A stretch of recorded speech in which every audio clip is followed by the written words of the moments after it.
우리 로마서 3장 말씀을 한번 펴봅시다.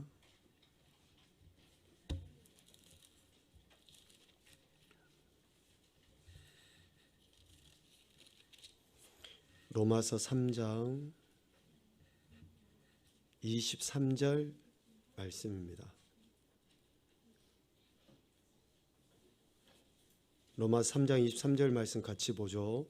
모든 사람이 죄를 범하였음에 하나님의 영광에 이르지 못하더니. 아멘.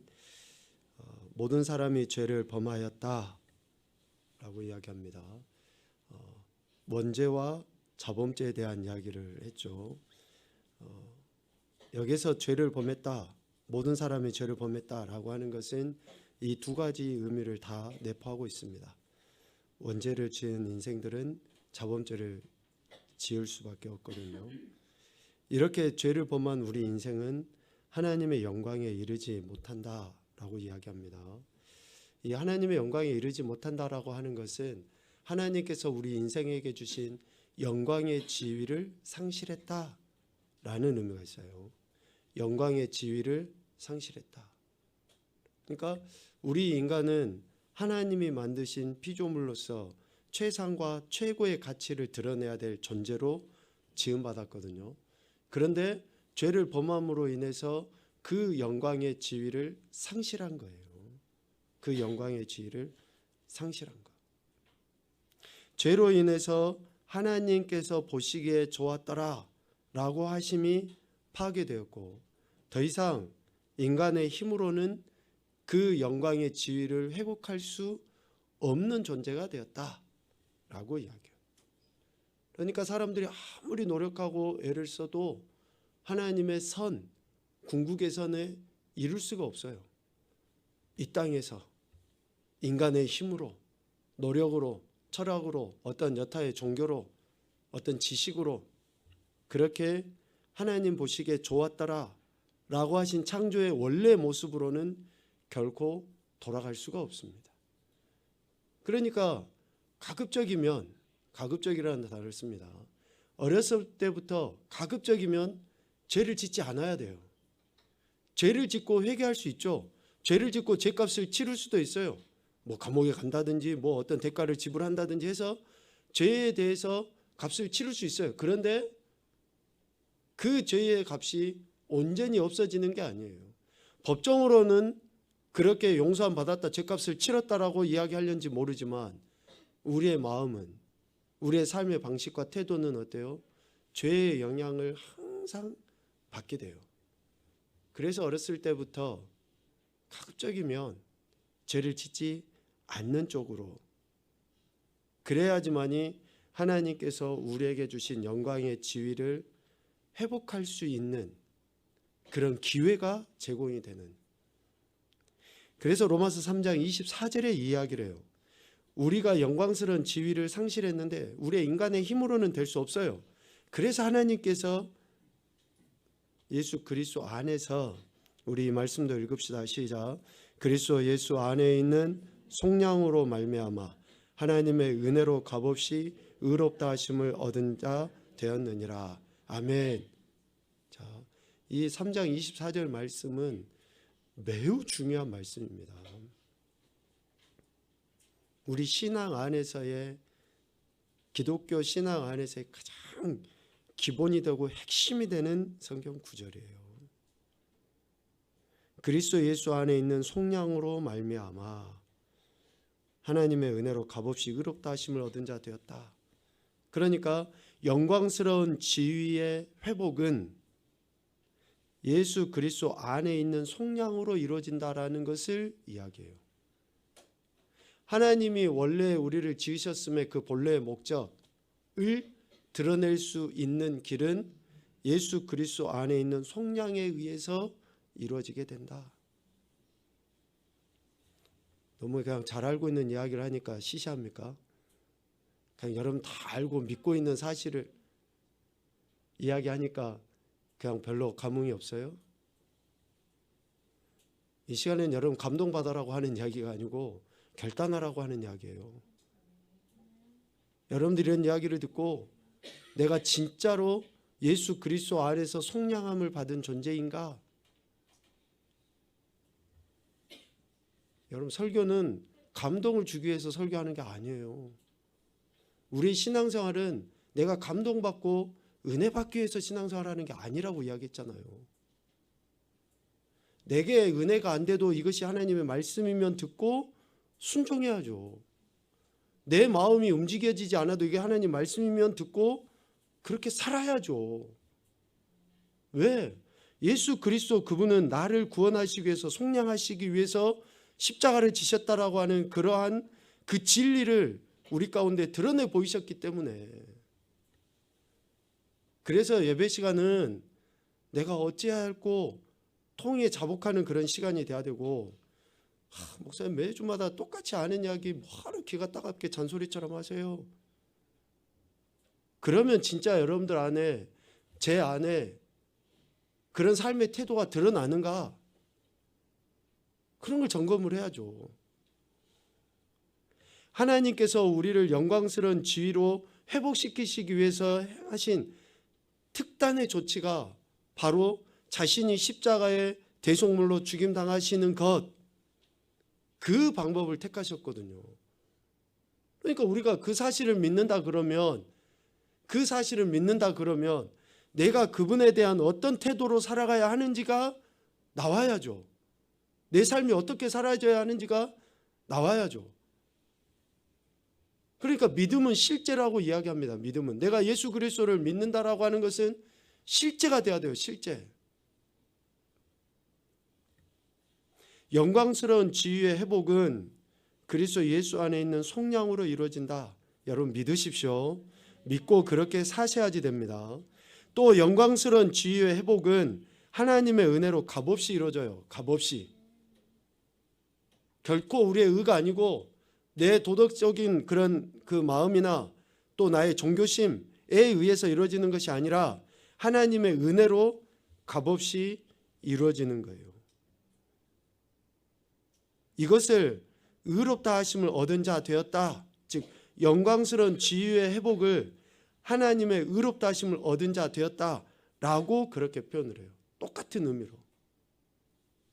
그래서 여러분들이 그리스도인이라는 이 정체성 안에서 하나님의 영광을 드러내고 그렇게 삶을 살아가기 위해서는 내 안에 예수 그리스도의 그 속량하심에 대한 믿음, 그리고 하나님의 값없이 내게 베풀어 주신 그 사랑에 대한 감사, 확신이 있을 때에 그 삶의 태도로 드러나게 되는 거예요. 내가 좋고 내가 형통해지고 내가 평안할 때의 문제가 아닙니다. 그래서 죄인인 우리 인생이 하나님의 영광을 드러낼 수 있게 된 것은 하나님의 은혜로 말미암은 것이다 라고 이야기하는데, 이것은 하나님께서 행하시는 거예요. 하나님 입장에서 행하시는 거. 하나님 입장에서 그렇게 우리에게 행해 주시는 거예요. 로마서 3장 26절 말미에 보면 또한 예수 믿는 자를 의롭다 하려 하심이라 라고 하죠. 이것은 하나님께서 우리 인간에게 보여주신 행위예요. 행하심. 그렇다면 우리 인간의 행동, 태도, 자세는 어떠해야 되는가?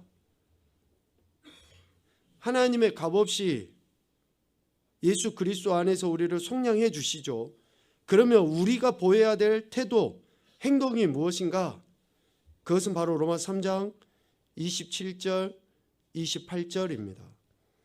27절, 28절 같이 보겠습니다. 시작.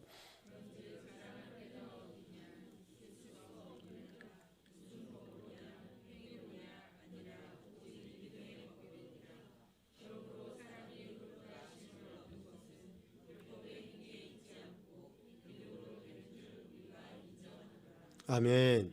자, 하나님의 행하심은 예수 그리스도 안에서 우리를 속량해 주시고 예수를 믿는 자를 의롭다 해 주시는 것은 하나님의 영역이고요. 우리가 그렇게 의롭다함을 받고 영광스러운 지위를 회복하기 위해서 우리는 뭐가 필요합니까? 믿음이 필요해요. 믿음이. 우리가 보여야 될 태도는 믿음. 그래서 제가 이렇게 이야기하면 여러분들이 아멘 하실 거예요. 여러분 믿습니까? 아멘 하시죠. 그러니까 진짜로 내가 그것을 믿어야 돼요. 그 사실을. 근데 이 사실을 믿는다고 하는 것은 그분이 지금 내게 이렇게 행하고 계시는 것에 대한 28절 말미에 어떤 단어를 쓰고 있습니까? 인정하노라. 인정. 여기서 인정하다라는 그런 말은 확고부동하게 인식하다라는 의미가 있어요. 확고부동하게. 어떠한 상황이나 어떠한 환경, 어떠한 감정 형편에 있다 할지라도 결코 흔들리지 않는 시몬스. 에이스인가요? 결코 흔들리지 않는 편안함. 흔들리지 않는 그 믿음. 내 상황이나 내 감정의 문제가 아니라 하나님께서 이렇게 행하셨다. 은혜로 말미암아 값없이 구원해 주시고 속량해 주셨다라고 하는 그 믿음이 결코 흔들리지 않아야 되는 거예요. 그것은 누가 보여야 될 태도예요? 우리 인간이 보여야 될 태도라고요. 내가 보여야 될 태도. 하나님의 영광을 드러내기 위해서 우리 인생은 예수 그리스도를 믿음으로 된다. 믿으면 된다라고 하는 이 사실을 확고부동하게 인정해야 한다. 놓지 말아야 한다. 라는 것을 이야기합니다. 그래서 이 믿음은 성령 하나님의 역사하심으로 이루어져요. 자, 성령 하나님의 역사하심으로 이 믿음은 우리 안에 이루어지게 됩니다. 그래서 크게 다 이야기하면 하나님의 은혜로 다 된다. 맞아요. 그 두루뭉실하게 그냥 표현하면 하나님의 은혜로 구원받는다. 맞아요.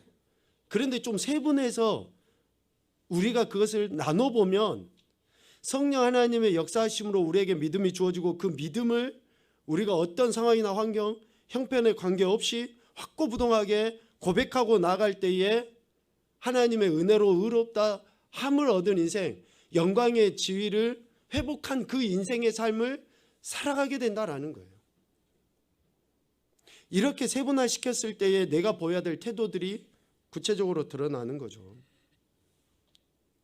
그래서 성령 하나님의 역사하심으로 인해서 이 믿음을 소유하게 된 자들은 비로소 뭘 하게 됩니까? 회개하게 돼요. 그때 회개하게 된다고요.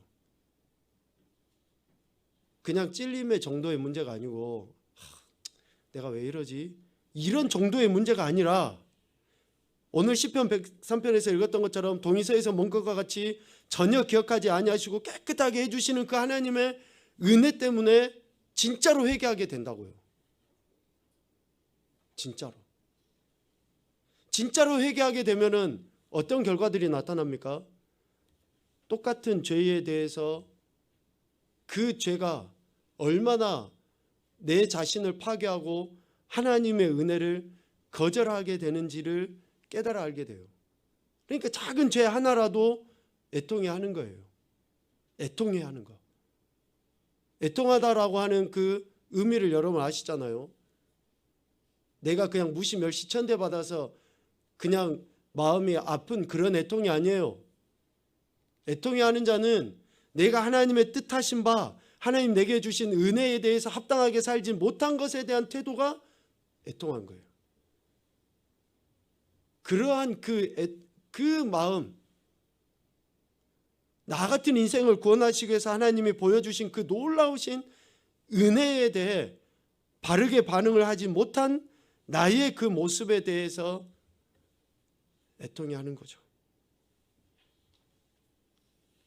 성령 하나님의 역사하심으로 믿음을 갖고 그 확고부동한 믿음 안에서 자신의 죄를 회개하게 되는 거죠. 예수 그리스도를 믿고 하나님의 영광을 위해 자신의 죄, 자범죄를 회개함으로 생각과 삶의 실제적인 변화를 이루어가게 됩니다. 생각과 삶의 실제적인 변화가 이루어져 가게 돼요. 그래서 우리가 예수님을 믿으면 제대로 믿으면 그런 단어 쓸 필요도 없어요. 예수님을 믿으면 생각이 건전해지게 돼 있고 삶이 바르게 되어 있어요. 예수님을 믿는 사람들은. 지금 세상 사람들이 우리들에게 손가락질해요. 그런데 면면히 놓고 보면 저 사람들보다 우리가 도덕적인 수준이 높아요. 실질적으로. 그런데 저들이 왜 욕하냐? 기대치를 훨씬 더 크게 높게 잡고 있으니까 그러는 거지. 한 사람 한 사람 따져보면 세상 안 믿는 사람들보다 훨씬 나아요. 아멘 안 하셔도 돼요. 지금 여러분들 세상 사람들보다 다 나아요. 진짜로. 그런데 그런 기대치를 훨씬 더 높게 잡고 자기들이 하지 못하는 것에 대해서 요구하고 있으니까 그러는 거죠. 예수님을 믿는데 생각이 안 바뀐다. 예수님을 믿는데 삶에 변화가 없다. 뭐가 문제입니까? 내가 제대로 안 믿는 거죠. 내가 입술로는 믿는다고 하는데 안 믿는 거예요. 한번 그 이야기를 해보겠습니다. 오늘 하나님의 영광을 드러내기 위해서는 첫 번째 아까 그래서 믿음이라고 이야기했죠. 성령 안에서의 이런 믿음, 성령 하나님의 역사하심으로 얻게 된 은혜, 믿음이 있으면 하나님의 영광을 드러내요. 그런데 이 믿음이, 그러니까 자꾸 표현이 그런데 이 믿음이 진짜면 뭘로 표현되냐면요, 선한 양심으로 표현되게 돼 있어요. 선한 양심으로. 믿음이 있는데 선한 양심, 착한 양심이 없다. 이건 있을 수 없어요. 있을 수 없습니다. 선한 양심은 죄 지은 것에 대해서 후회하고 회개할 뿐만 아니라 변화된 삶으로 드러나는 것을 선한 양심이라고 이야기해요. 선한 양심은 어떤 형용사 정도의 문제가 아닙니다. 명사하고 동사예요. 그러니까 온전히 변화됨까지가 양심이에요. 양심. 그렇게 생각하는 정도에서 머무는 게 아니고 변화까지 나타나는 것이 선한 양심, 착한 양심입니다. 디모데전서 1장 19절 말씀 우리 한번 찾아봅시다. 디모데전서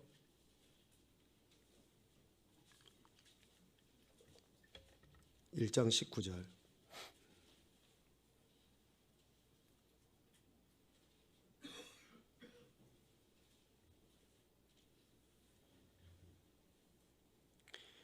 같이 한번 보겠습니다. 시작. 믿음과 착한 양심을 가지라. 어떤 이들은 이 양심을 버렸고 그 믿음에 관하여는 파선하였느니라. 아멘. 자, 여기에 보면 사도 바울이 믿음과 착한 양심을 구분해서 이야기를 합니다. 믿음은 앞서 이야기한 것처럼 성령 하나님의 역사하심으로 우리 인생에게 주어진 하나님의 놀라우신 축복이에요. 이 믿음이 있는 자들은 착한 양심으로 드러나 보여져야 한다라는 것을 이야기해요. 착한 양심으로 드러나 보여져야 한다. 왜? 어떤 이들은 이 양심을 버렸고, 자, 뭘 먼저 버려지게 됩니까? 양심을 버려버려요. 그리고 그 믿음에 관하여서는 파선하게 돼요. 성령 하나님께서 우리에게 주신 믿음은 변할까요? 변하지 않을까요? 변하지 않아요. 성령 하나님이 우리에게 주신 믿음은. 그런데 그 믿음이 힘으로, 능력으로, 영향력으로 제대로 드러나지 못하는 것은 뭐 때문이에요? 착한 양심을 가지지 않기 때문에 믿음이 제대로 된 역할을 하지 못하는 거예요. 자, 여러분 안에 두 마음이 있어요. 예수님 믿는 사람에게는 성령 하나님의 마음과 육의 마음이 있어요. 내가 죄를 짓는 자리에 있어. 거짓말하고 또 옳지 않은 행위들을 하고 막 나쁜 것들을 해요.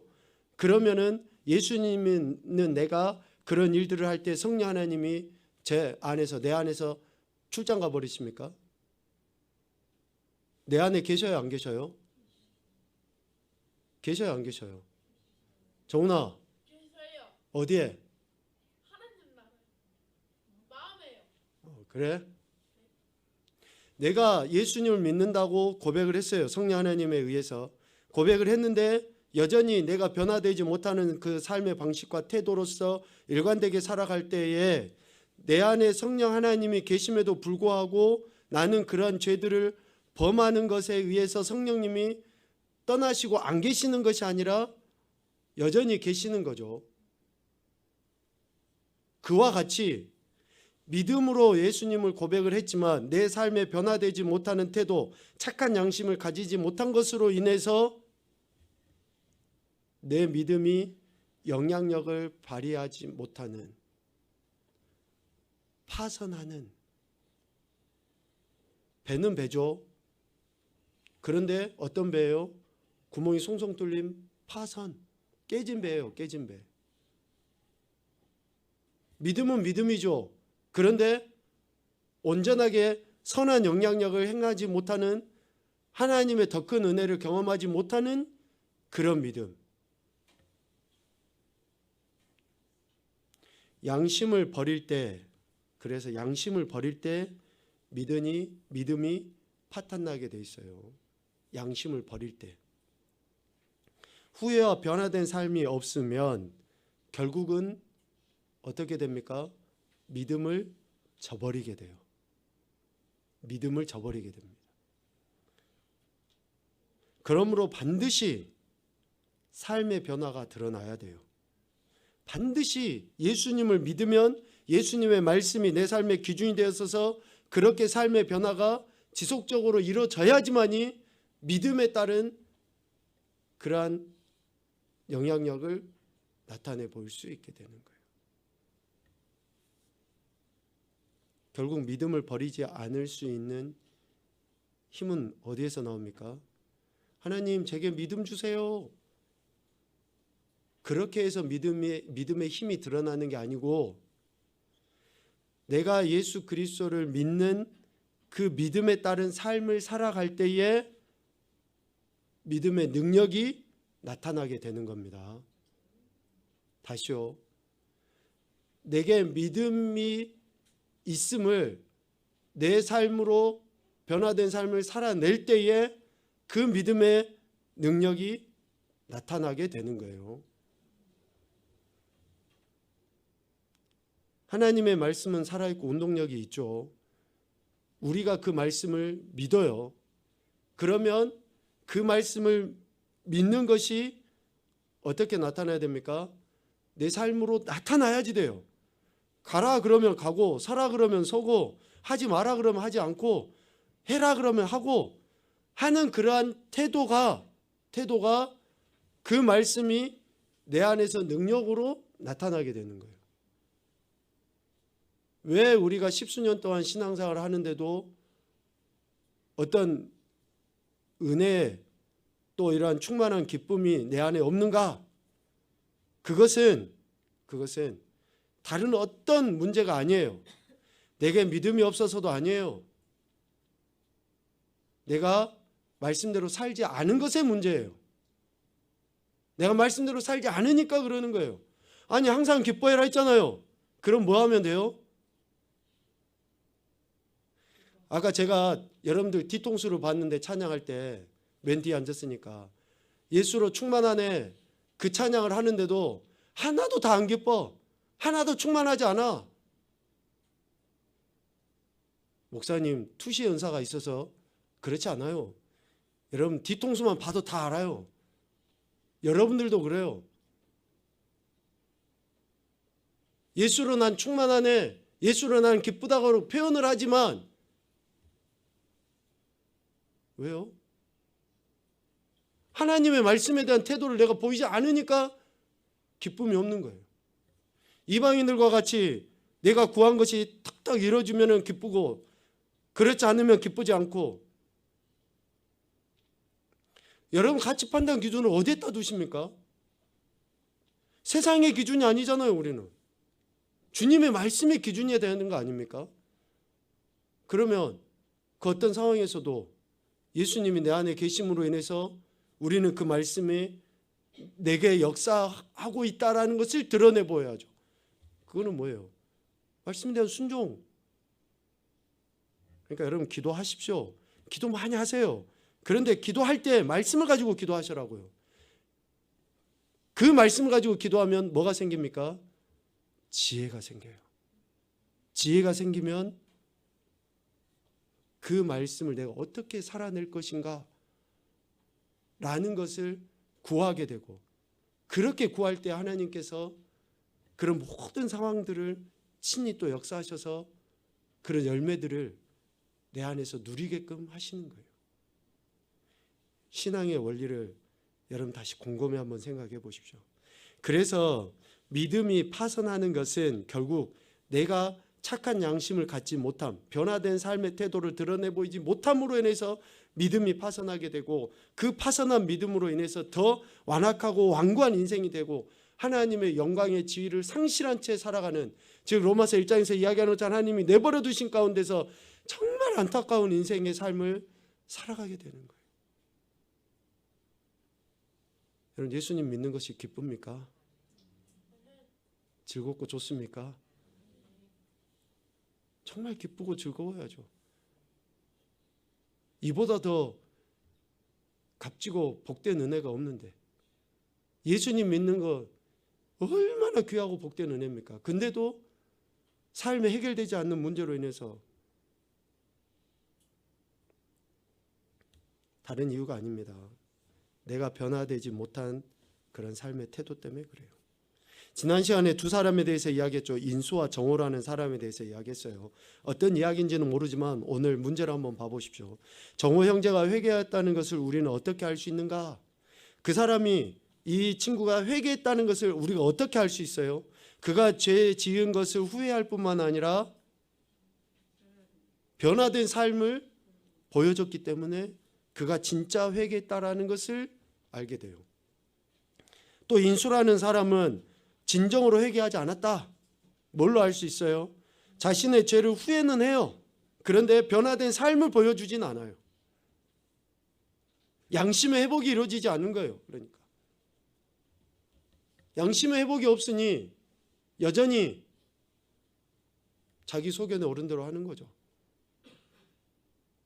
그래서 진정으로 회개했다는 것은 죄 지은 것을 후회하는 것, 그리고 변화된 삶, 이 두 가지가 함께 있을 때에 진정으로 회개했다라고 이야기할 수 있습니다.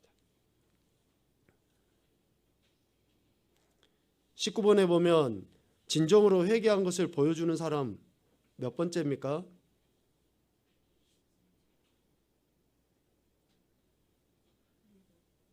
답이 뭐예요?